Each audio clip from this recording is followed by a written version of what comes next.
So there's apparently a lot of centrists who think that it's an own to compare socialists to fascists, when in actuality, it's more of a self-report, I'd say, because if you really can't tell the difference between socialists who want to liberate workers and oppress people and fascists who want an ethno-state, you're either terminally stupid or you're tacitly admitting that you don't really think white supremacy is that bad, seeing as how you disagree with it only as much as you disagree with socialism. And I have to explain the differences because some centrists on Twitter are unironically arguing that Hasan Piker is virtually indistinguishable from, wait for it, Nick Fuentes, which is crazy because one supports Medicare for all and equality for oppressed people, whereas the other thinks Hitler is cool and doesn't believe women should have the right to vote. But it's hard to tell the difference between these two gentlemen, according to some so-called centrists on Twitter.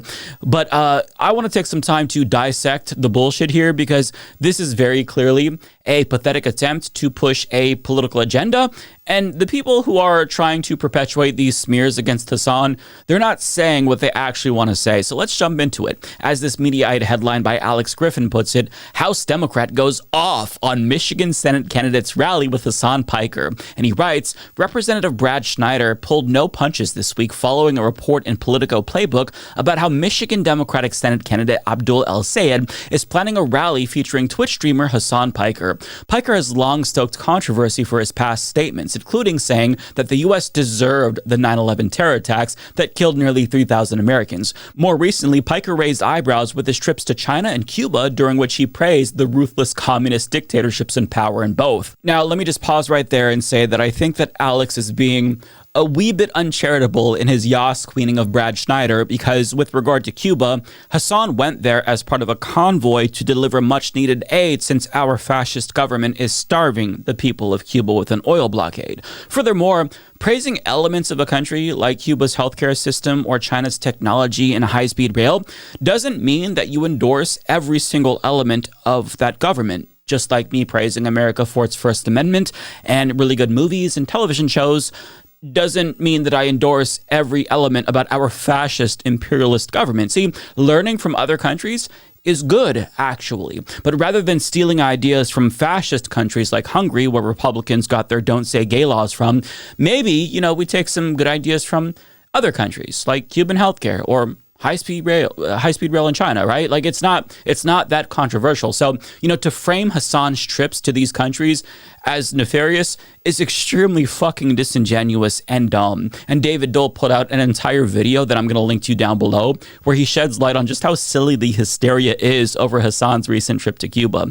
Now, with regard to Hasan's 9/11 comments, listen, he made those comments a while ago in the context of blowback to American imperialism. It's a hot take, and I'm not going to defend it, but if I was making the point that he was making, which I agree with ultimately, I would have tried to phrase it in a more graceful way. And to be fair, I think that he probably would try to frame it a little bit differently himself. But at the end of the day, Hasan Piker is a streamer who's going to say occasionally edgy and offensive things like all of us do. The difference is that we're not on camera every single day, whereas he is. So from time to time, he's going to say something that you might disagree with or find offensive. And that's okay. You can find what he says offensive and disagree with it. It's fine if he's not your cup of tea. But I need to be clear here. To people who are clutching their pearls and attacking him for the things that he says, they don't actually care about the edgy and offensive things that he says, because they're associated with people far more edgy, we'll say, than Hasan Piker. For example, Brad Schneider, the corporate captured genocide supporting Democrat that spearheaded this defamation campaign, was all smiles in a picture that he took in March of 2024 with modern day Hitler while he was carrying out a genocide of the Palestinian people in Gaza. So, I could go through his votes, we could look at some of his campaign contributions, and I could explain how he's a bad individual, just like politically and personally. But strike 1, 2, and 3, you're out. You took a picture smiling with somebody conducting a genocide. And the difference between Netanyahu and Hasan is that Hasan said controversial things, whereas Netanyahu did controversial things. The controversial things in question, by the way, being mass murder, starvation, and crimes against humanity. And Brad Schneider, who apparently has no self-awareness whatsoever, actually thinks that he's more morally righteous than Hasan, even though Brad Schneider used his position of power to materially support a genocide at every fucking step of the way. But he thinks that we're going to buy his indignant bullshit. which is just crazy. So here's what he said about Hasan. Hasan Piker is an unapologetic anti-Semite. Democrats risk losing our credibility to condemn those on the right who traffic in bigotry, anti-Semitism, and hate when our own members of Congress and candidates are celebrating, or worse yet, platforming those who espouse hate of any kind. I am proud of our big tent and the fact that we welcome a broad diversity of opinions and priorities. Sure, buddy. But we cannot allow those who preach hate and seek division to find safe harbor among us. We must call out hate and reject those who champion ideologies of exclusion and demonization, excluding Zionism, of course, which is inherently fascistic. But understand what this Democrat is saying. This Democrat, who is effectively in favor of the eradication of the Palestinian people, has the fucking audacity to call out the bigotry and the hate of a streamer. It's like he's trolling us. Like, Brad, you have blood on your hands. You're saying that words are more dangerous than weapons. That Hasan is more bad of a person than Netanyahu. That is fucking crazy to me. And I feel like you really need to look in the mirror before you make moral judgments of everyone else, given how you support a genocide. Now, he's saying that Hasan is anti-Semitic because Hasan is opposed to what Israel is doing and doesn't think that it should be an ethno-state. That's literally it. Otherwise, he would have given you examples and clips of Hasan saying anti-Semitic things. But you see, Brad wasn't the only hypocrite to pile on Hasan, because Ethan Wolf, who is a former staffer for Schneider, joined in saying, let's be clear, Hasan Piker equals Nick Fuentes. Very smart take here. Two sides of the same coin. Don't campaign with either. Now, Third Way joined in, writing Hasan Piker is anti-American. Oh no, anti-women bullshit, anti-Western, who cares, and anti-Semitic bullshit. He should be pushed to the fringe, not welcomed onto the stage. Now, Matt Bennett of Third Way took aim at Abdul El-Sayed for associating with Hasan, writing, this is disgusting. You are a disgrace to the Democratic Party. Calm down, fuckface. Now, that is just a small sample of the dumb fuckery, but there's more that we're going to get to. But it's worth pointing out that all of these inexplicable attacks on Hasan came out of nowhere. So much so that it felt almost coordinated. And leftists quickly pieced together the real reason why this was happening. Blakely on Twitter speculated that Democrats and insiders must have gotten some polling that is good for Abdul El-Sayed because there's suddenly a smear campaign.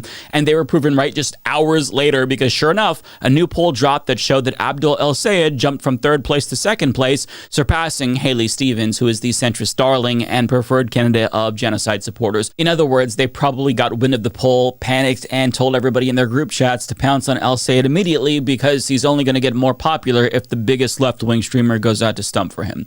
That is what this is very obviously about. They're so transparent. This is tactical. They could not care less about Hasan's edgy comments and are performatively clutching their pearls to sink El-Sayed's campaign. That's it. But let's remember, it's not the first time that they've tried this. The assemblyman will not denounce Hamas. The assemblyman will not denounce Hasan Piker, who said America deserved 9/11. See, I don't really remember what happened in that election. Does anybody want to refresh my memory in the chat? Like, did that attack work? Did it sink Mamdani's campaign? I'm curious. I would love to find out what happened. Now, it's funny that the worst people in the country are the ones that are trying to make this argument. Andrew Cuomo, a perverted sex pest who served as legal counsel to Netanyahu, wants you to think that Hasan saying America deserved 9/11 is more offensive than Netanyahu doing the equivalent of 60 9/11s in Gaza. It is just so fucking unserious, which is why so many people called out this hypocrisy. For example, Kylie Chung responded to Third Way saying, where was this energy for Bill Clinton, a sexual predator speaking at the DNC, or the quote, reasonable Republican war criminals Dems are always embracing? It's only ever reserved for those who oppose Israel and genocide. Exactly. Mehdi Hasan replied to Ethan Wolf, writing, Nick Fuentes is a Holocaust-denying neo-Nazi who was outside the Capitol on January 6th and talks about bringing down the Jews and Jewry. Hasan Piker has said or done none of those things. You don't have to like or agree with everything he says, but to equate him to Fuentes is ridiculous and a form of Nazi minimization. And he is exactly right. Former Tea Party Republican Joe Walsh, whose movement materialized in response to the first black president being elected, decided to try to school Mehdi Hasan on bigotry, arguing, come on, Mehdi Hasan, be an honest broker. Yes, Nick Fuentes is a neo-Nazi, white supremacist, Jew-hating anti-Semite, and Hasan Piker is an American-hating, dictator-loving, terrorist-defending, Jew-hating anti-Semite. Their views are equally toxic, and both should be condemned. So we've got former Tea Party Republicans and genocide-supporting Democrats teaming up to scold Abdul El-Sayed for associating with the streamer who said things that they don't like. Naughty words, to be exact.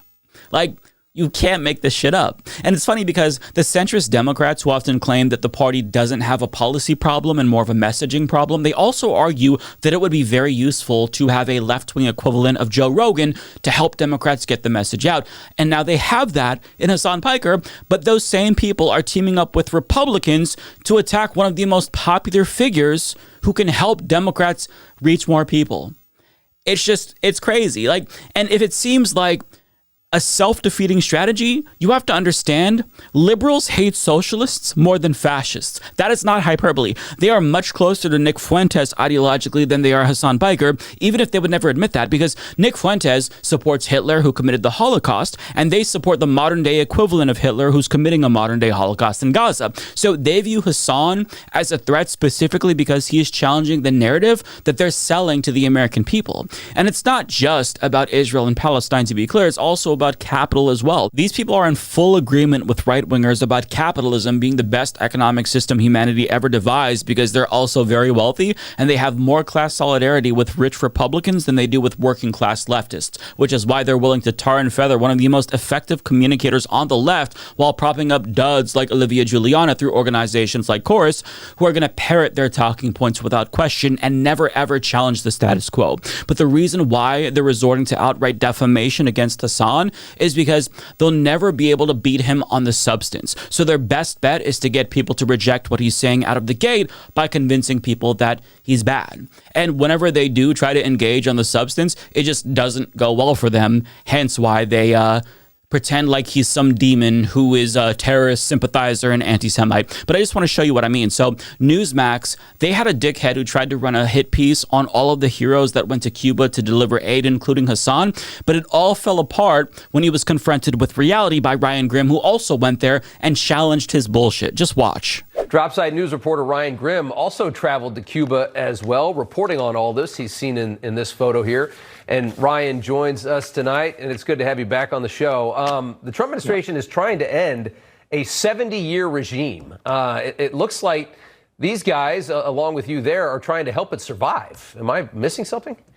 Wait, they're trying to do what? Trying to help this regime survive. Who is? Piker, most of the people there. I'm wondering if yourself, along with them, are included in that.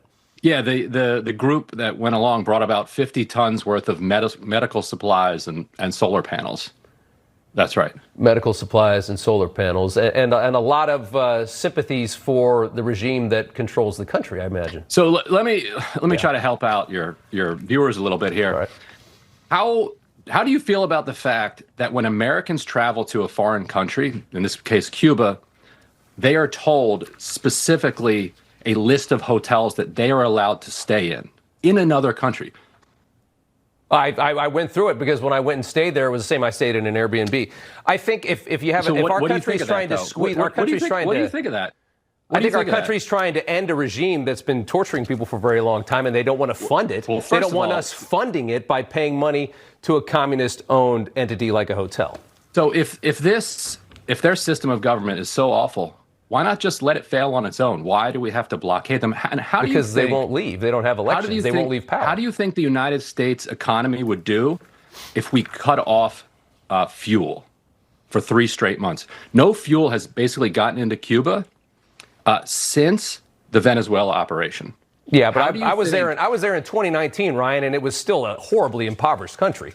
We're cutting off fuel to try and get this leadership out. Get them the hell out of there because they won't leave. They won't have an election. They won't leave. Why do you care about like who's in charge in Cuba? Who elected you to do that? It's such a bizarre.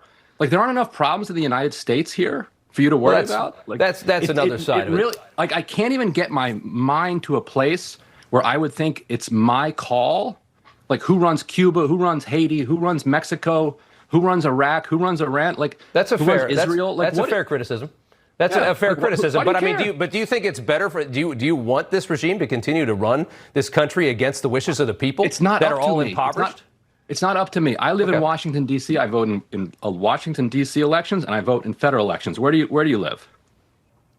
You live in that's fair. Where do you live? I live in New York. And it's not. Why should you vote? Why should you? Like, what do you have to do with Cuba? Well, I think the prosperity of that country that's only 90 miles away from our border can't be a bad thing. And I'm just saying, what I'm asking you is, then why not let them import oil? It's fine. It's not America first. Let's put it there. But do you think that regime should be running the country? Why does it bother you if Mexico sells oil to Cuba? You live in New York. In what world is it a New Yorker's responsibility to stop Mexico from selling oil to Cuba? That's okay. Fair criticism right there. My question to you is, why do you care? Why did you travel there? Why did you? If you don't care, why did you travel there to try and support the regime? I'm a journalist, and the United States is literally killing people. There's more, but I just want to pause to point out how poorly it's going for the Newsmax host, if that wasn't already obvious, who is forced to grapple with the real reason why Hasan, Ryan Grimm, and others went to Cuba at the risk of their own safety, might I add, because some of the Americans who went, like Katie Halper and Chris Smalls, were detained on their way home. But they went because they're good people who decided to not stand by and let our government starve an entire fucking population of 11 million people. This is a crime against humanity. But we're supposed to believe that the pain and suffering that's being inflicted on the Cuban people is worthwhile in order to drive the government out of power. That's basically the argument that this Newsmax dickhead is making. It is deeply, deeply immoral. Like, do you think Americans would be okay if a foreign government decided to starve us in order to force Trump to resign? Like, we don't like Trump. I don't like Trump. But I know Americans would not like that even if they did not like Trump. I mean, Americans lose their shit when gas goes up 50 cents or eggs go up by 25 cents. So, of course, they wouldn't accept this kind of abuse from a foreign government who thinks they should die to punish their government. Like, the lives of human beings in Cuba aren't fucking bargaining chips to be used by Donald Trump for his own self-serving purposes. And even though it's a far-right Newsmax host who's making this argument, all of the centrists who are attacking Hasan would agree because communism bad. Therefore, it's apparently okay to kill innocent people who live in communist countries because our government, of course, cares about human beings, just like how Trump was so concerned with how the Iranian government was treating protesters, so he decided to invade them and bomb schools to punish them for treating their citizens so poorly. That'll show them. If you don't give your people more freedom, we're going to punish you by killing your people. And we care about freedom so much in America that we're going to take away freedom from our own people. Protesters like Lepicoria, who was jailed for a year without charges for protesting against genocide, if they oppose the things that we do to bring about freedom. It's just such a fucking joke. But Ryan Grimm goes on to give the Newsmax dummy even more of a reality check about our own government's barbarity. And even though he tries to cut away from what Ryan Grimm is saying and interrupt him, Ryan Grimm doesn't stop. We are killing people. I toured 2 hospitals. One was a pediatric hospital. Yep. We implemented a new rule in February that says that if you're a private business, you can import oil. You can import fuel. So the hotel where we were required to stay is allowed by the United States government to have fuel. Hospitals, because they have a publicly run healthcare system, are not allowed to have fuel. I heard a lot of people complaining that the hotel still had power, but the hospitals didn't. Not understanding, apparently, that it is a U.S. rule that blocks the hospitals from getting fuel. I toured the pediatric hospital. You know what the nurses and doctors there told me? They said when the power goes out, they immediately turn on their phone lights and race to the babies on ventilators. Let me ask you this. Because there's a gap between hold on. I understand. Hold on one second. We're killing babies with no power. There's a gap between when the power goes out and when the generator kicks in that can be up to like 5 or 6, 7 minutes. A baby can die in that time on a ventilator. So they have to take their phone, turn the light on, race, and hand pump the ventilator. Because the United States has decided that Mexico can't sell oil and fuel to Cuba. What does that have to do with the United States? That's fine. If you want to say it's not America first, that's fine. But let me ask you this. How many tens of thousands of people have died over the last 30, 40 years as this country has lived in extreme poverty? 88% of the people live in extreme poverty. The government will not allow any kind of capitalism in to bring these people up, to bring the quality of life up. How many thousands and thousands of their own people has that government killed? We're trying to strangle out a government here. And yes, there's going to be there's going to be some negative impacts of that, like you just described. That's fair. But how many people have died because of the government in power? I interviewed the number 3 guy in Cuba. Cuba. I will let you have the interview. You can air the entire thing. He said Cuban nationals, Americans, are welcome to invest in Cuba. He said they're open to in a holistic negotiation, compensating Americans for property that was seized during the revolution. Well, they're capitulating now. Right. What they want, no, they offered that in the 1960s. The United States refused it because we thought we were going to do regime change. So why take a deal if we're just going to do regime change? Well, we didn't overthrow the government. We failed over and over and over. We tried to assassinate Fidel Castro, like a dozen plus times. We tried an invasion, Bay of Pigs. It didn't work. Every other country, Italy, France, Spain, they all took compensation for what was nationalized. So they're saying you can invest here. Yeah. We will compensate you for what was nationalized. All we're asking is that you lift the sanctions and leave us alone. Now, ask yourself this question. After watching that, do you think that it would be easier for these people making that argument to try to debate the substance, or just smear the people dispelling their propaganda as communist sympathizers or anti-Semites? That's why they do what they do. See, Hasan is a target because he is the biggest content creator on the left, but the same centrists also have smoke for Ryan Grim too. In fact, just a couple of weeks ago, Jake Tapper retweeted an account accusing Ryan Grim of publishing terror propaganda, and Alex Griffin of Mediaite was right there once again to Yas Queen the smear merchants who refused to engage in good faith with Ryan Grim's fact-based reporting. And before that, the centrists on Twitter went after Kyle Kulinski after he said that Trump was worse than he thought he'd be, even though he knew Trump would be bad, because I guess it was scandalous that Kyle said that, but he was also critical of Joe Biden. Therefore, his criticism of Trump was null and void because he wasn't sufficiently loyal to the president that was committing a genocide, and he dared to criticize the president who was an opponent to Donald Trump. Therefore, he, I guess, implicitly supported Donald Trump. That's the scandal. Listen, I'm not saying that Kyle and Hasan and Ryan are above criticism. Nobody on the left is above criticism. That's not what I'm saying. I'm not in lockstep with everything that they say. They're probably not in lockstep with everything that I say. Leftists are not monoliths. But these superficial attacks and downright smears are only going to grow as people on the left gain more prominence, because there is a civil war within the Democratic Party, and these new media figures are challenging the narratives that we've been force-fed that reinforce the status quo. And they hate that. They want to win this war.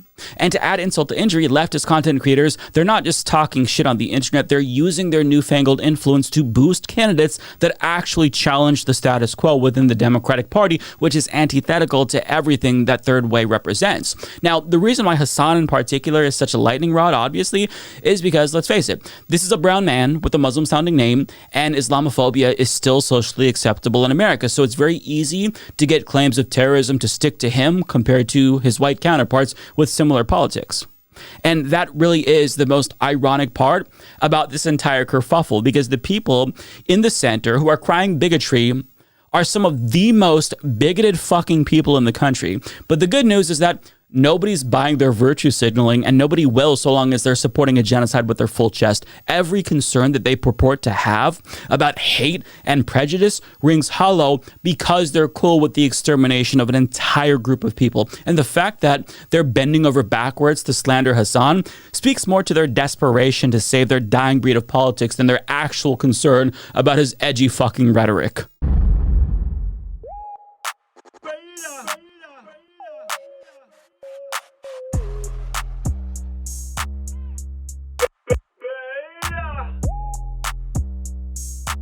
Alpha male, not a beta male.